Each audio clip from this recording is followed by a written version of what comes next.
Hello everyone, welcome to another session of Coffee O'Clock. I'm your host Akash Kundu. I'm a PhD student at Polish Academy of Science. Today as a guest speaker we have Kishor Bharti, and he's going to talk about the opportunities and the challenges in the noisy intermediates and quantum algorithms and in this right. So to give a very short introduction about our speaker, he did his PhD from National University of Singapore's CQT, the Center for Quantum Technologies. And after that, he did his postdoc from the QICS, University of Maryland, USA. And currently, he is a research scientist at Institute of Higher Performance Computing, Singapore. And we are very glad to have Kishor with us. His papers are very, very, very interesting and really motivated us to be in working in the NISQ era and stuff. So thank you, Kishor, once again for coming here and agreed to give a talk. So the stage is all yours, please. Yeah, thanks for the kind words and thanks for the invitation. So let me start the screen sharing. So basically there are, some 20-30 slides, but the goal is not to, cover them or something. So, I think there must be some upper limit on the amount of time I get to speak, maybe 40 minutes or something, 55 minutes. But let's, keep it interactive. And if I could manage to, motivate people, that would be nice. And at the same time, if more people could, keep their camera on, that will make the talk, more human-like. So, so yeah, with that, let's start, the session. I will start the session from my end. So basically, as you can see, it's called challenges and opportunity in the noisy intermediate scale quantum era. So, we are in a very, I would say, interesting era of computing. As such, computers are also not very old. They are inventions of the 20th century. And then, by the end of 20th century, we already started, seeing that many of, there are limitations for many of the problems that we were trying to solve, for example, simulating nature. And then Richard Feynman, among others, suggested that, we need to build different kind of computers. And then for a long time, those kind of computers which used, the quantum theory were considered, I would say, science fiction or something, people did not believe. But then, the last few years has really seen, I would say, lot of work, and finally we are having some version of quantum computers, not very good ones, but they are, at least they are something, they are not classical computer. That's what we can say. And so they are noisy, and and the bit, the version of bit for quantum, it's called qubit, quantum bit. So it's a two-level system, you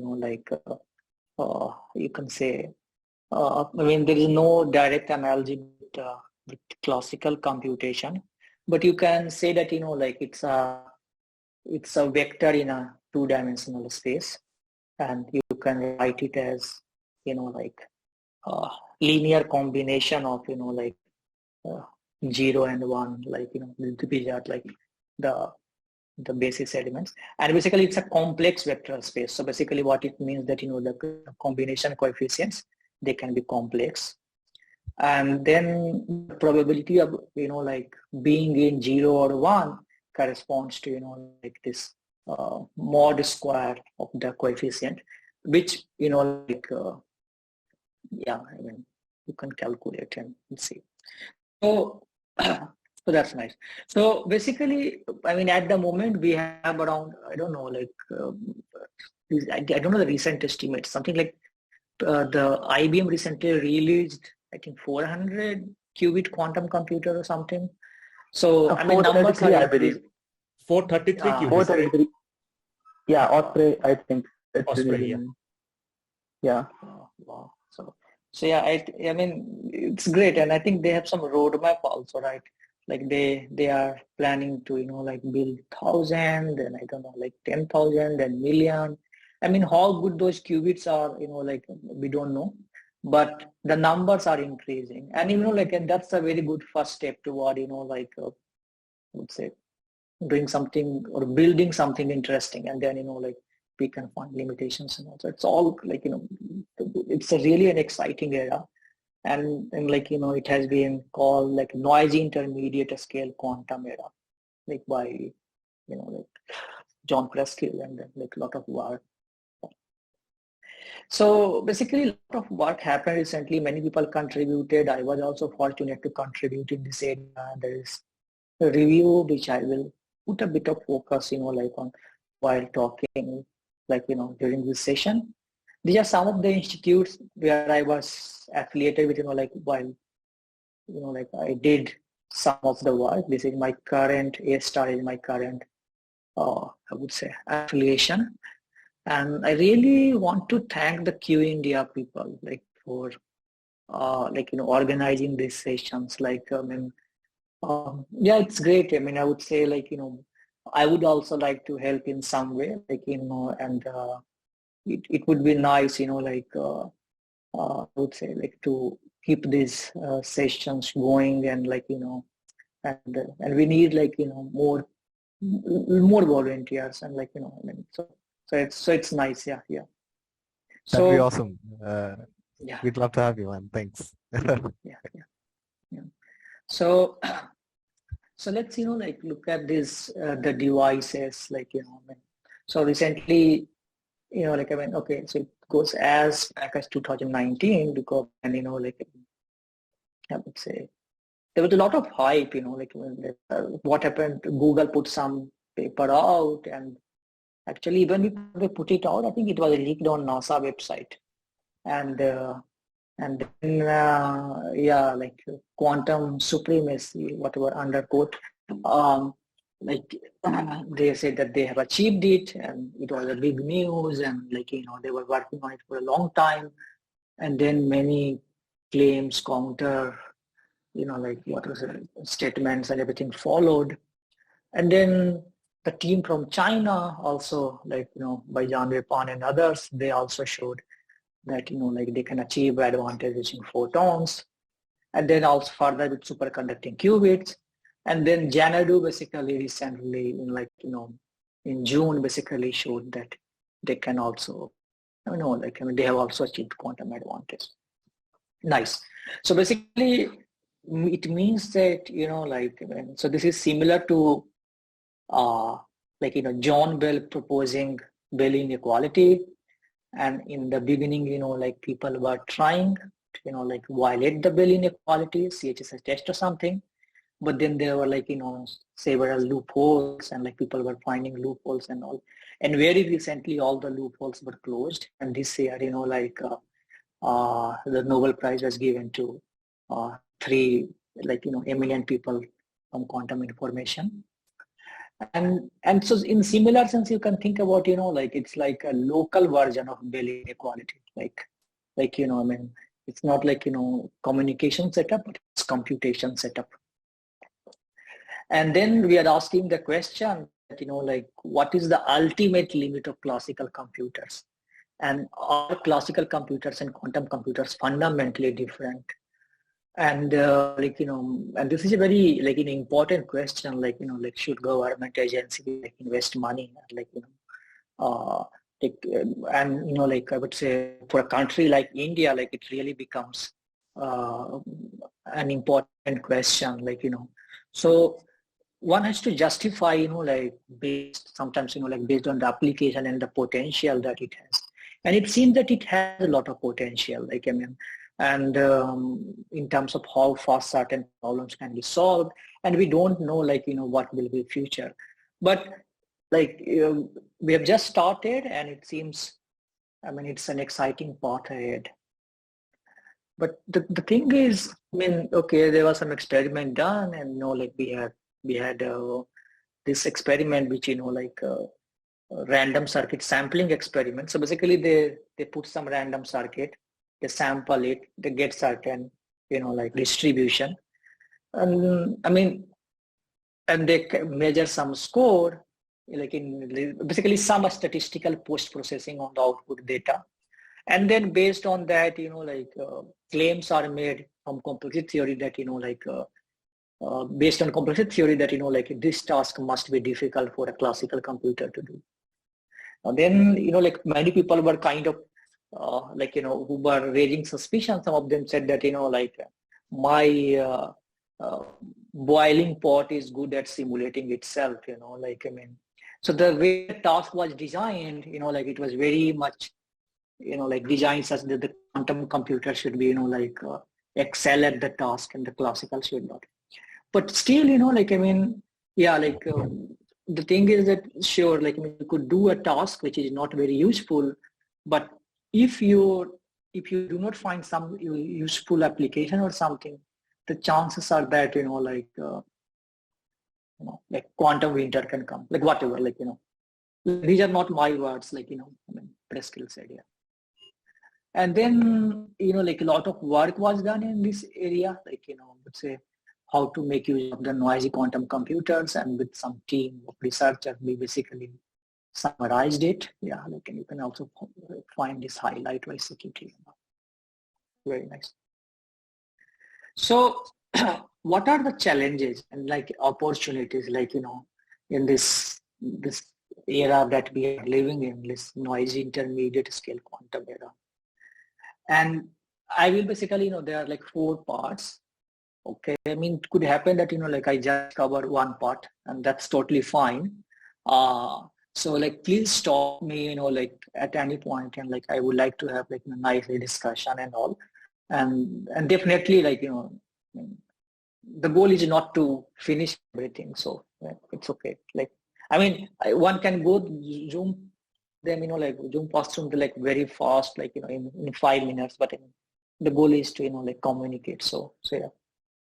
Okay, so nice. So let's, first we will talk about computational quantum advantage, which is, also sometimes called proof of quantum. So basically, I mean, the goal is that whatever experiment has been done, it has been done using some quantum computer, and no classical computer should be able to, solve this task. So this is called proof of quantumness, so similar to a Bell inequality, where there when you violate the inequality, that, it's it has used some entangled pair, yeah. Second, I will talk about, useful quantum advantage, if at all possible, via this noisy intermediate scale quantum algorithm. So those algorithms which can run on such NISQ devices. Then there is N in NISQ, which is noise, and noise is not good for computation. So you need to find ways to tame the noise. So, that is another challenge. And then people are working on some software frontier also, trying to develop different packages and all and so on. So, there's some work going on there also. Okay. So let's look at the first, part, demonstrating computational quantum advantage.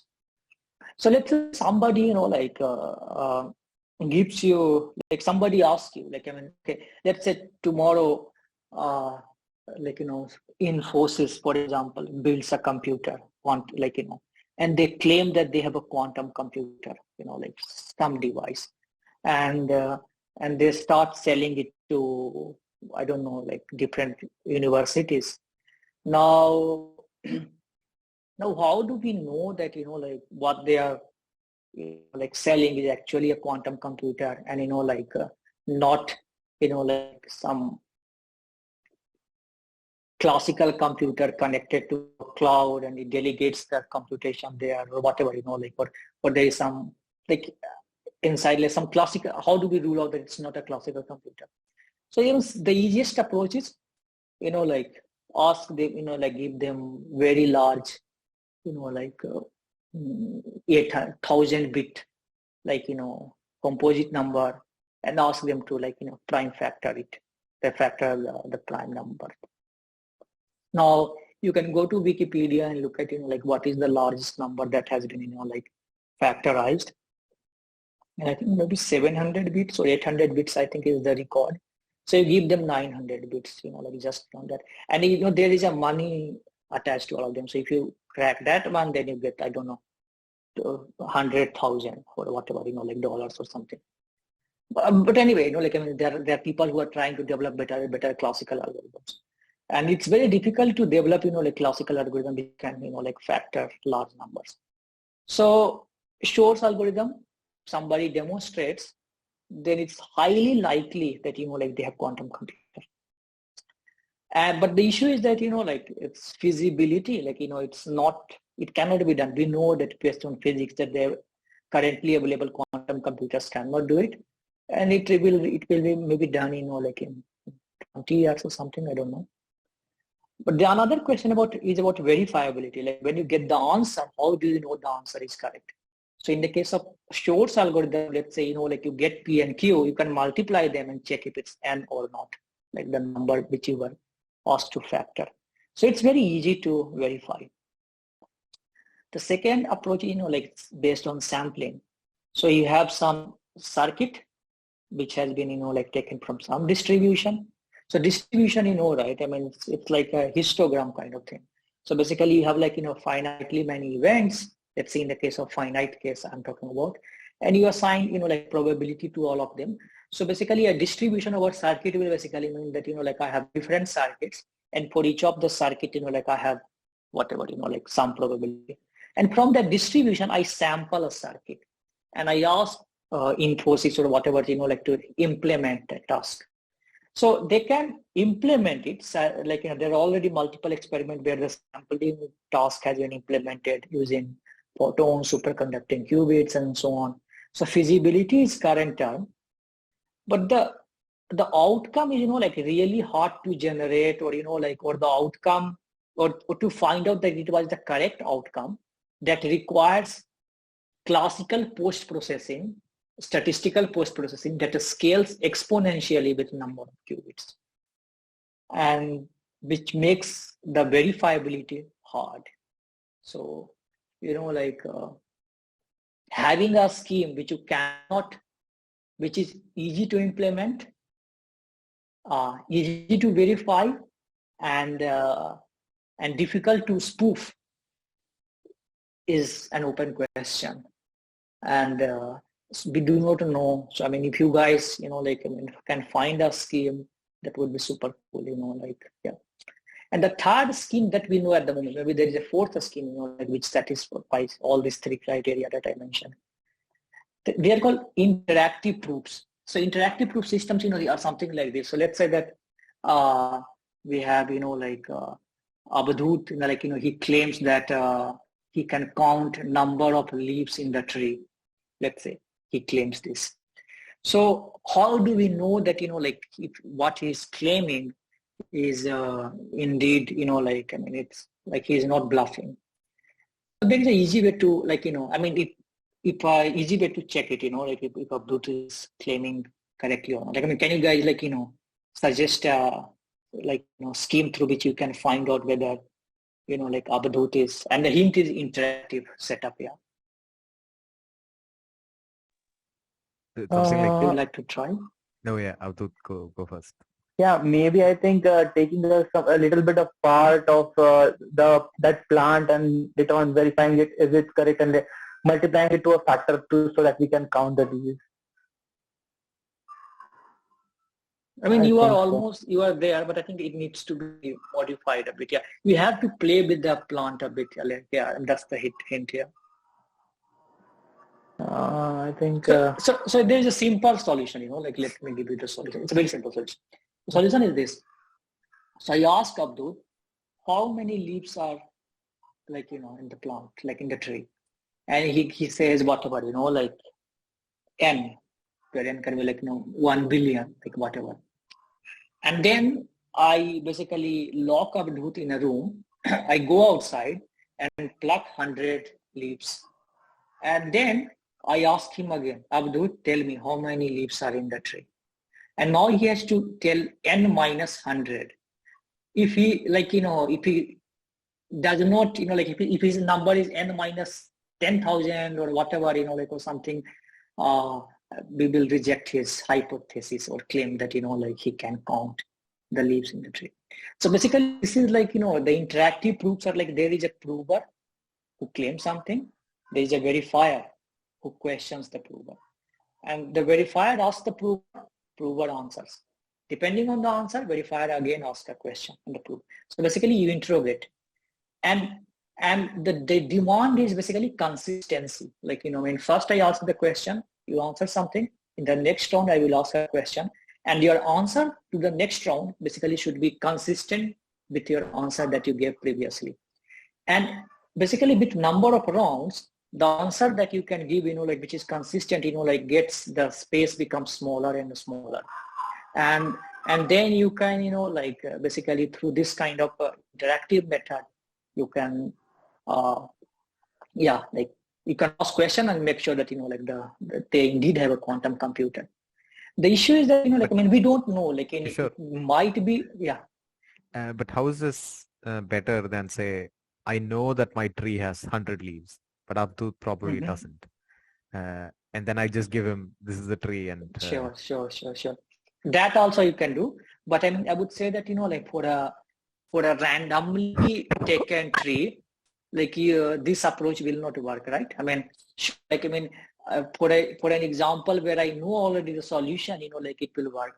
But often the goal is to delegate the task, so Abdhut is a tree-leaf counter, and he, I see.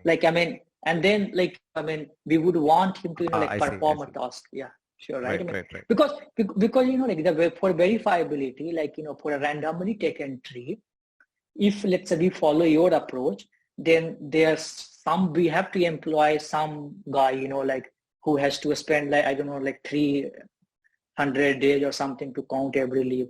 And that's basically becomes an exponential time, classical post-processing, right? Yeah, I know. I meant we test the system on small sizes where we can analytically do it.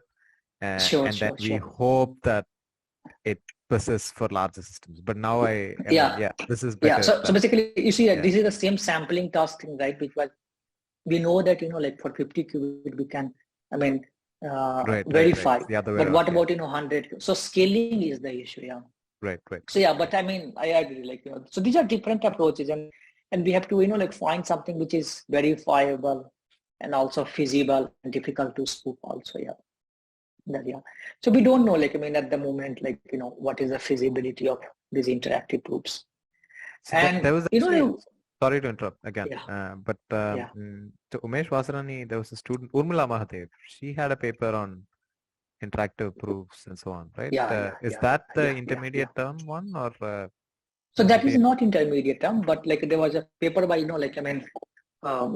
Mayers and other, and it was the resource requirement in that was so I will talk about that a bit. Okay, awesome. Yeah. So resource requirement was reduced a bit recently, but still it's not current term. So So basically you guessed it right. Yeah, it's basically the line of work which uses cryptography to ask the encrypted question, the question in encrypted fashion, and then you get the answer, and then you ask again, and then in this way you really you design your task such that in this interactive setup you basically find out whether they have a quantum computer or not. I see. Interesting. Yeah, thanks. So I hope this part is clear. And so very nice. So because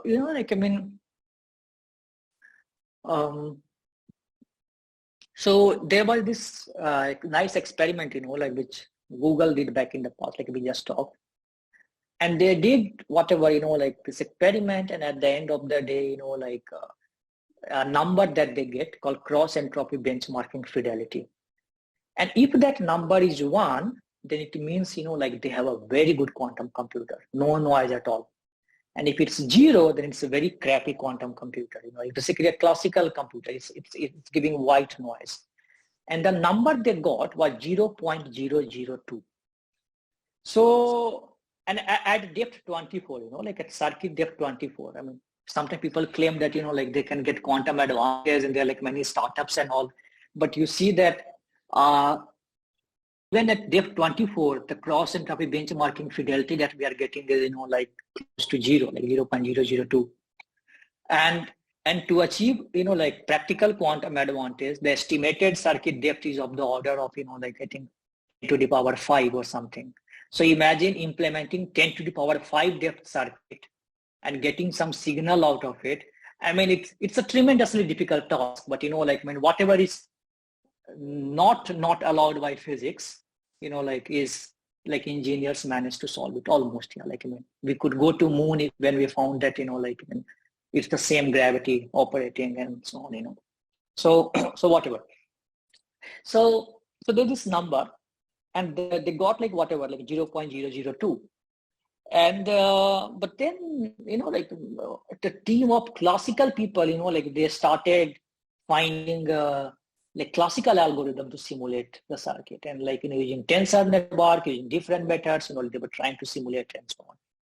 And I think as back as in 2018, or at some point, I don't know, 20, like there's some algorithm proposed by Gao and Duan.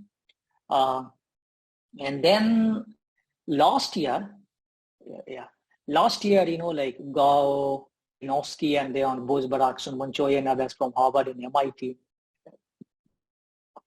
Basically, they showed that, like the linear cross entropy is not a very good measure of quantum advantage. So some suspicion was raised. And just a few days back, a paper by, like put by Oharonov, Gao, like,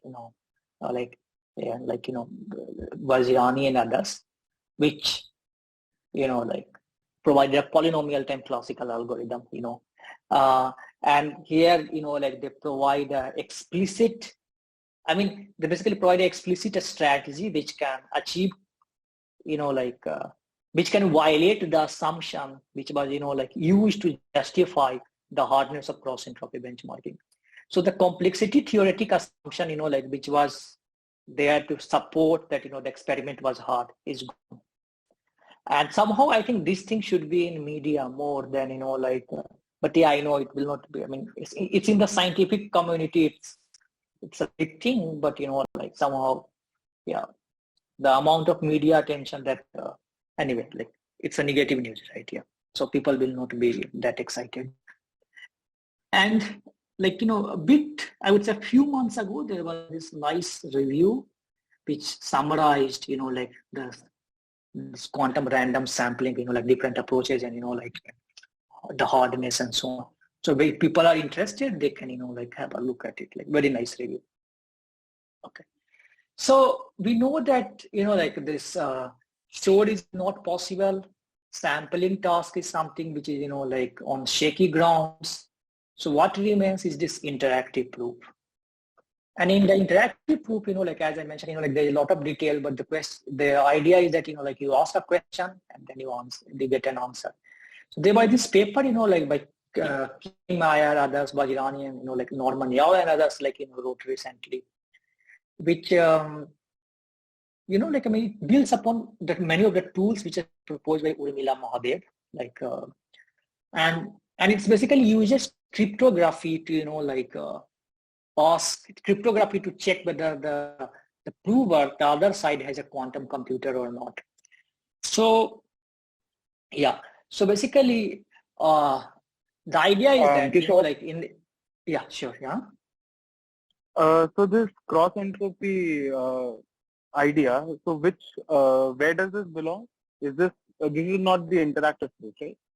Yeah, no. So it was in sampling task, yeah. So it was used for, yeah. So the problem with it is that it's difficult to verify, right? So that was the it's difficult to, so that was already known, because, like right. To verify, you need to do heavy output generation, like, know that probability distribution and so on. But like even the correctness of the scheme, like, I mean, whether like it cannot be, like it, so basically when we say that, like let's say that, like in the other example, like let's say Abdhut, what if, like Abdhut has some strategy using which, like he can spoof an algorithm, genuine algorithm which counts, like the leaves in the tree. So let's say if he has a hack, Right. how do you rule out the possibility that there is no such hack possible? So you also, definitely you want feasibility, verifiability, but there's a third thing that you need, is basically protection against any spoofing mechanism. Right? So you need to be able to prove that there's no classical algorithm that could exactly. Correct. Yeah. So basically, so you need to basically say that any classical algorithm that you develop that will require exponential resources, So, but in proving this kind of statements, is very hard. So often people start with some sacrosanct assumptions and then build on it and prove something else. So it depends on your assumption. You can make them more and more basic. That's better. So they had some reasonable assumption, when they were paper by Aronson and Gunn, and 20, which which was some it was called QOT assumption, quantum threshold assumption, like X QOT assumption, entropy quantum threshold assumption. And I mentioned that this paper basically they provide a cheating strategy, which can violate, basically refute their assumption. So that's great, it's great from it's not great for, I would say, from the practical side, but it's good that we understand things better now. Right. So yeah. So is there any way of going about it? Yeah, is there any way of going about it without finding the classical algorithm? So basically, do you have to find a way to hack it? Yeah. So let's say, yes, you have to find some strategy, right? It's about demonstrating quantumness. So let's say that if you have a quantum computer, then I don't care, sure. That's not called, because using quantum computer, if you can demonstrate it, then I'm happy. I just want to rule out that you do not have a classical computer, right? Okay. Which means there does not exist any efficient classical algorithm which can, perform the task. Yeah, so can this existence be ruled out without finding the setup? Is this a trial and error approach that you have to exhaust all the possibilities? Yeah. So basically, you have to basically, it will be based, if you can separate, you can provide some separation, similar to bit. So there are a class of problem which quantum computer can solve. It's called BQP, and there is a classical computer is called BPP. And if you can separate them, let's say rigorously, then that's wow, amazing work. Nobody has done it so far. But sometimes people, puts take certain assumption in and based on that assumption show separation. So for example, in this paper here, assuming that factoring is hard, they show that no classical computer should be able to solve the task which the quantum computer has been asked to solve. So let's say if tomorrow somebody finds an algorithm which can spoof this paper, let's say that, basically there is some on 1,000 qubit or 10,000 qubits, they implement it. Let's say tomorrow, hypothetically speaking, we are in 2040 or something. And this has been implemented and, but then somebody from, I don't know, some country, claims that, they have a classical algorithm which can do the same task, then it would imply that one can use that classical algorithm to factor, large numbers, which will imply that, factor belongs in, factoring is efficiently solvable on a classical computer, which is difficult to believe. People have, factoring is something which, people have been working for, I don't know, 10 years, I don't know, for a long time. But still, who knows? It could be very much possible that, but then there are different levels of assumption. So the assumption which was here, in the Google paper, that was where is the Google paper? Yeah, I mean, I have not put the Google paper, but this is the Google's chip and all. So the assumption which was there, which was used by, the assumption which was used by Arangsan and Gang to justify the Google experiment is hard, was not, they basically thought that, it should be hard, and they had some, reason to believe it. But it was, that assumption was not as sacrosanct as factoring. Like, so for example, that assumption broke, but still the world is running cool and fine, it's not this paper came 5 days back or something, and nobody, is worried or something. But let's say that if somehow you could spoof the results of this paper, let's say, we are in the universe where it has been implemented and all, then it would imply that you have found an algorithm which can factor large numbers. And that would be, we will not be that will be a bit chaotic world, because, hackers and all, they would be going around trying to hack using that algorithm. So it's difficult to believe, that. So it depends on, to different assumptions, how much weightage you place, how much, how much sacred an assumption is for you. And there are, in the community, there are different levels of assumption. And it's always better to, so for example, the assumption that, if you can bring down your arguments at the level of some physical principle, then that's even better. Let's say if you can find an algorithm, which that can, if you find a protocol such that if somebody can spoof that protocol, then it implies that speed can travel faster than light. Oh, sorry, right. Speed of light can be faster than 3 into 10 to the power 8 meters per second, whatever. That is even further more basic. Basic. Yeah. So, but so there are different levels.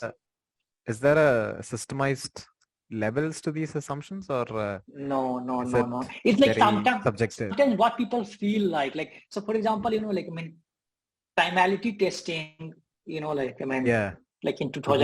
in early 2000, it was, people knew a randomized algorithm, but they did recently, they found a deterministic, I think, polynomial time algorithm. It was people from Kanpur or Kharagpur. It was people from India. IIT Kanpur. Yeah, that was really cool. Please go on. I think you see, right? It's so it's always this, I would say, we are learning, and then assumptions are being broken, and then we better understand, and so it's always a moving target. Not always, but most of the times.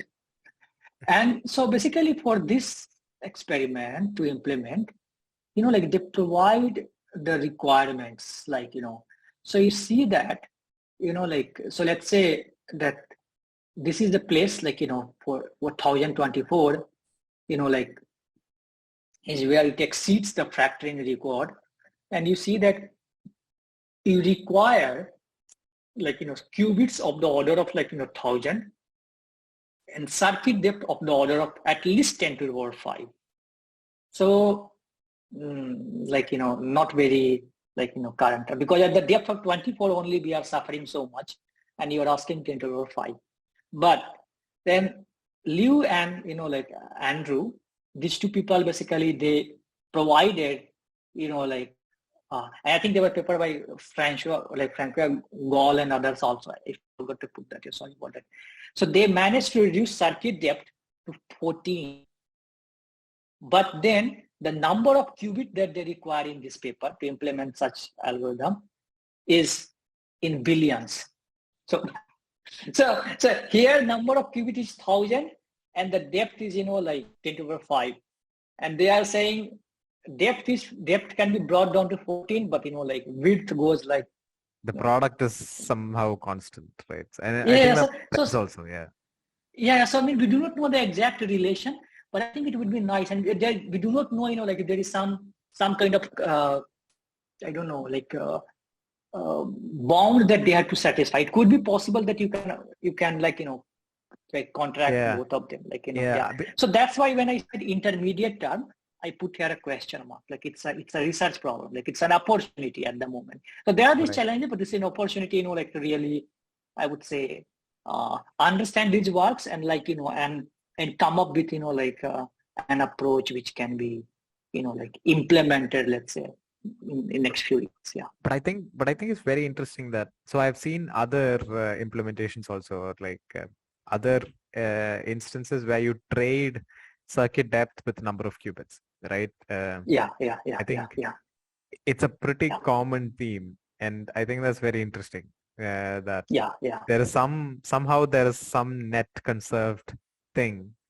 That's very interesting. Thanks. Man. So basically, with like they are like different, like using adaptive circuits and all. You can sometimes solve some difficult problem. But yeah, I mean these are like very, I would say, like an active area of research, and using computational theory, people try to understand like the power of adaptivity, depth, width, like so on and on. So it's really, I would say, a cool area of research. So can I ask a question just? So this trade-off versus depth versus width is also a recurrent theme in neural networks, right? The capacity of neural nets is said as a complexity theory that capacity increases largely when you encompass depth in the circuits. So are those two things related somehow, in depth in quantum computing versus depth in neural nets? Just thinking out loudly. That's No, this is very good. I think you're saying that, like using rigorous ideas from neural network theory can one prove some nice results. So basically, like there was a recently paper by, like Atul Singh Arora and others, like, where they study the role of depth, like in solving certain problems. But I mean, I may not be, but they use, like random or like some tool technique. But you are suggesting that can one use techniques from neural network theory to, it could be nice. Yeah, you have something like VC dimension and all those stuff, right, from the capacities of neural nets. I was just thinking whether those could be adapted to these studies also. Mm-hmm. So basically, so basically the ideas from, like I would say, so for example, ideas from information geometry has been adapted to understand, so for example, there was a paper where, like we used quantum Fisher information to understand the capacity of parameterized quantum circuit. And earlier people have used classical Fisher information to understand that. Similarly, but you are saying that, using I think VC dimension has also been explored, but you are saying that somehow, like can it be used to study the width and depth trade-off? Yes, that trade-off, that is very recurrent theme in neural networks, because I'm pretty aware in that, but not so much aware in the quantum domain. That's why I'm trying to interview. No, thanks. If possible, like you could share the literature with me. Like, that would be nice. Like, I think it would be good to think of it.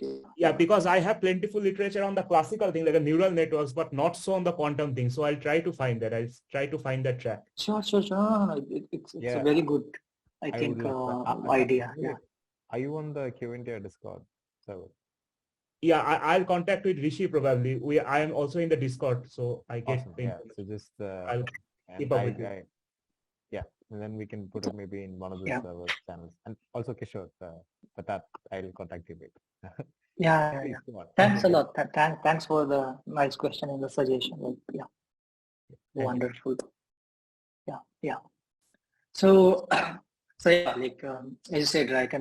So there are like different ways one can study it, and like it would be really nice to like understand this interplay of depth and width, and like and that's where, like I think the expertise from the classical side could also be like, very useful, because, these problems probably have been looked, like in a classical setup. Like in a different way, but so it will be really good to, like find, like some zone for cross department collaborations. And yeah. And then, so I mentioned that, you require around 10 to 5 circuit depth and around 1,000 width, like let's say in this paper, here. But a proof of principle demonstration has already been done.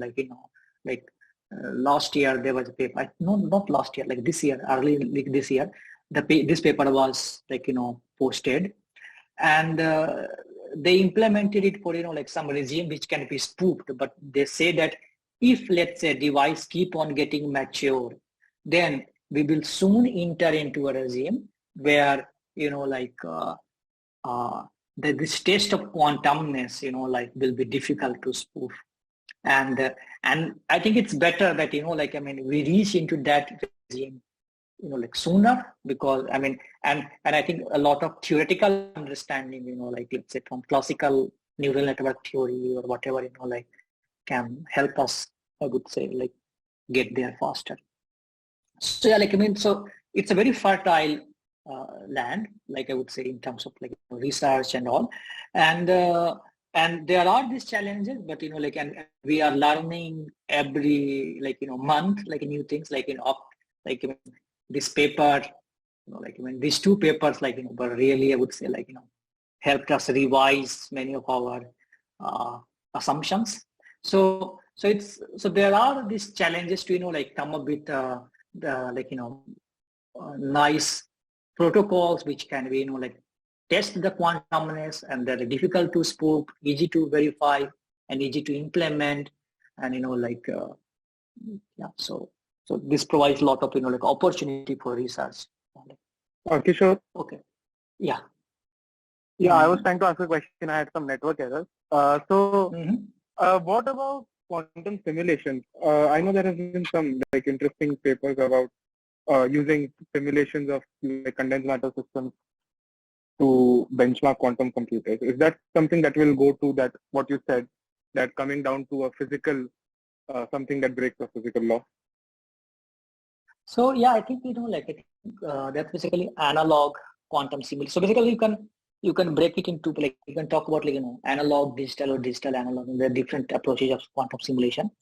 And analog simulation is something that is quite promising.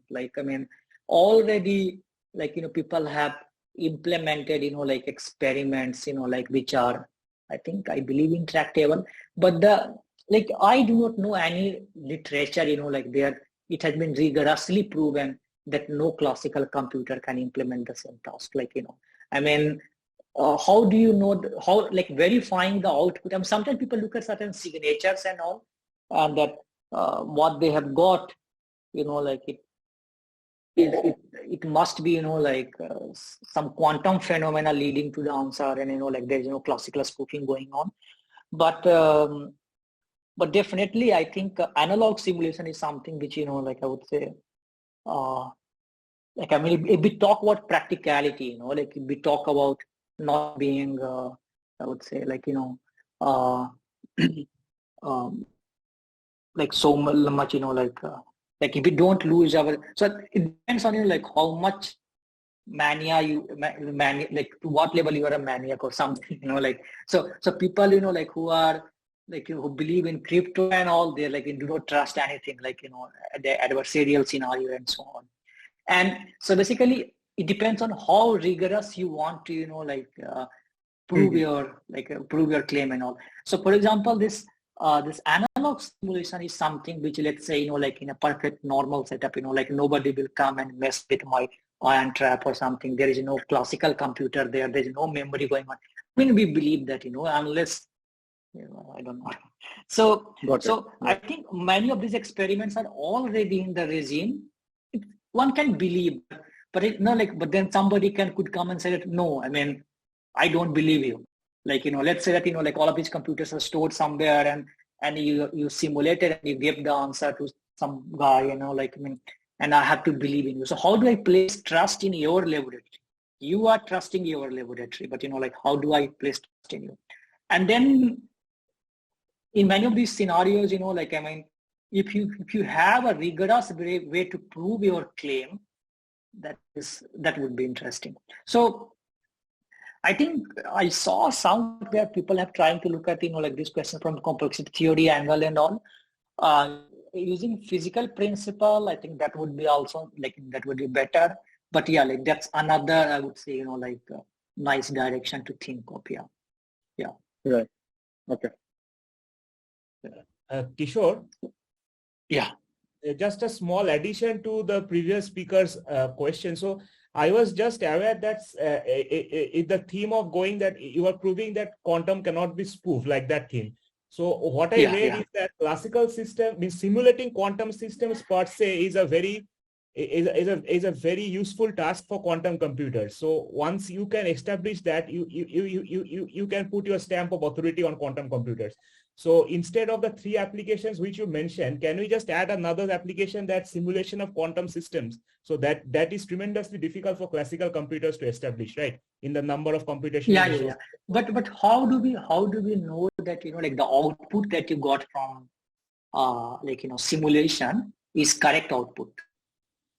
So see, right? I mean, so at the moment we have this analog devices, right? And the analog devices, they do not have error correction or anything. So let's say that you thought that when you had 50 qubits or something, the Hamiltonian that you implemented, you are thinking that you implemented a particular Hamiltonian, but it could be possible that your magnetic fields were, slightly misaligned. It could be possible, right? And let's say that, and it happens in laboratory that, we do not have perfect control on the setup, that we,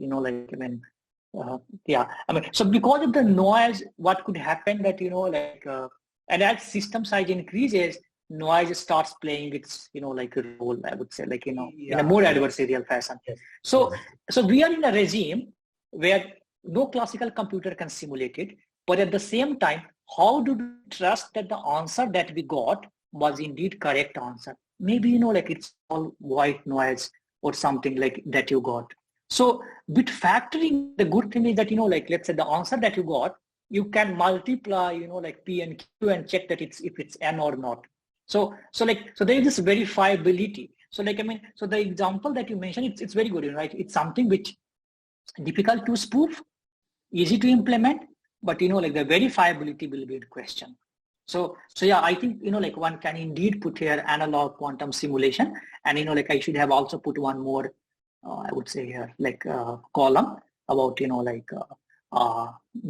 spoofing, So yeah, I mean, so it's really, I would say, interesting problem to think of some protocol, maybe from classical side we can get some idea, so I think a lot of discussion is required to really find that protocol at the Goldilocks, in the Goldilocks zone of It has to satisfy all the 3 points, right, which you put it in the slide, right? Yeah. So basically, one point I forgot to put here, robust against spoofing. Spoofability. Yeah. So yeah.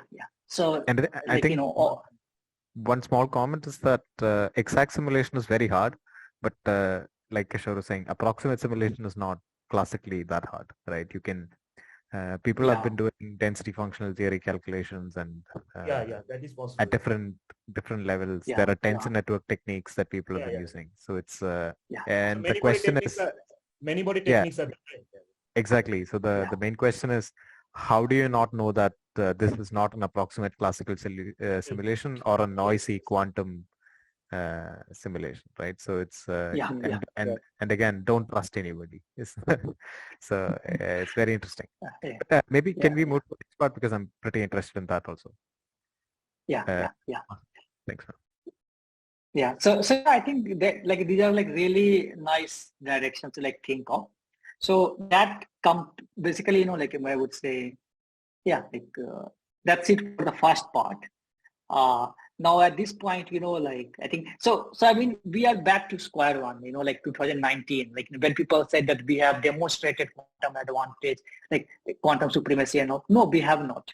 And we have to find one approach using which, we can, so basically, and this, forget about everything else, this extended charge Turing thesis is something that, for a long time was believed that, all computers are basically, like of same nature. Like, whatever you can implement in polynomial time on a classical computer, you can also implement that on whatever, like, computers which are made of electrons or something, like, like quantum computer or something.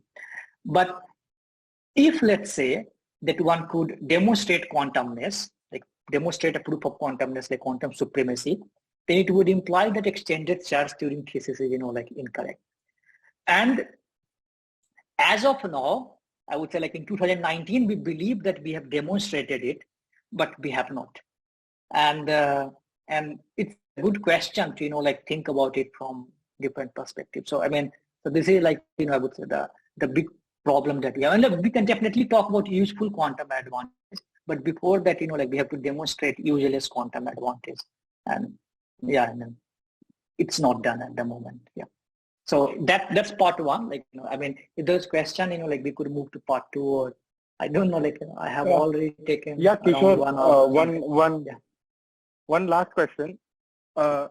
Even if we do get like in a longer time scale, we do get a very good quantum computer, it's not noisy, etc.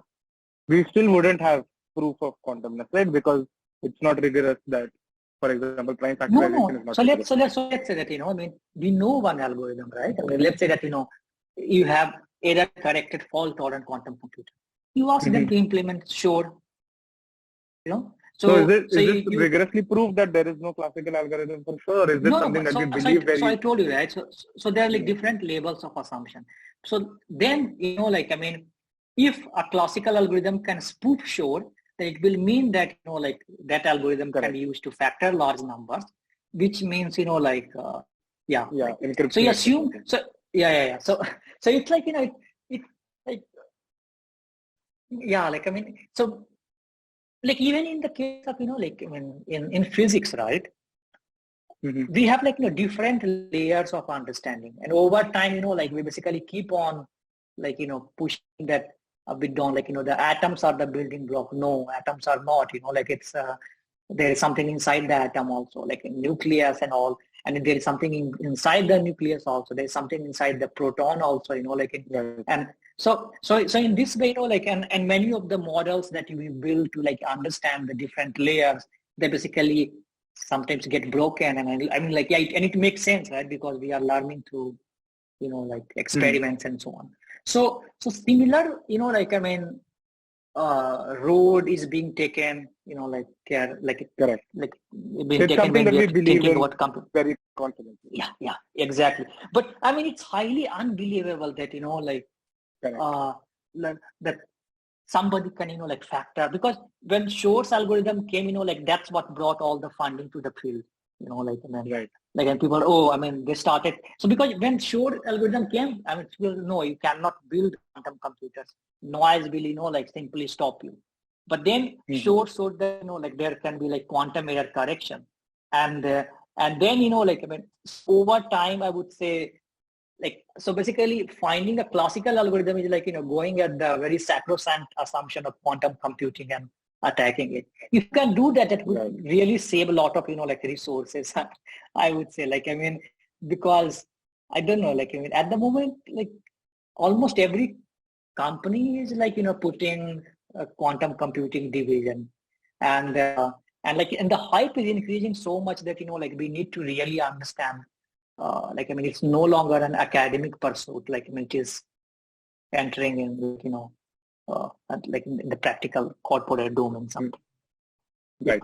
So I agree, like, I mean, none of them are like, at the moment reduced to some physical at the physics. So with the Bell inequality, the good thing is that the separation is at the level of, like the physical principle. So assuming locality and realism, we get a bound. And that bound gets violated, like we get a 2√2 and so either locality does not hold or realism does not hold. We believe that, like, let's say locality holds. So, like, I mean, we have to like, discard realism. So, yeah, like, I mean, so it's interesting, that like how primitive we can, like, take our assumptions to be and all. Exactly. So yeah, I mean, maybe I think, could I ask you one thing? Is it possible to have this one talk in multiple sessions? Like, sure. I mean, definitely. So I mean, I could talk about, like maybe next time. I mean, the issue is that, I normally go slow. So I mean, which is really nice. That's really but nice. yeah, exactly. Right. I mean, I think this is sort of what we wanted when we said coffee o'clock, like have chill discussions, and Soumyadeep's ideas are also really nice. So I think next week, like, Saturday, I'm traveling, like, and after that also, we can sort of discuss that. I'm traveling, yeah. But I think 17 I will be in India. So like so basically I think 24 I could do. Yeah. I see. Yeah. So next time will be available will be on 24. Yeah. Yeah, but we can sort of set that up and have this part 1, part 2, because I think that will also be pretty like fresh minds. I mean, if you want, I can do it tomorrow. I mean, like tomorrow also I'm like, at this time, like, but I think that will be very hectic for you guys. Yeah. So no, but tomorrow we already have another event going on. Yeah, tomorrow we have. Okay. Yeah. So which is, I mean, it's about quantum computing hype. So if you want to join, we'd love to have you. No, just that, like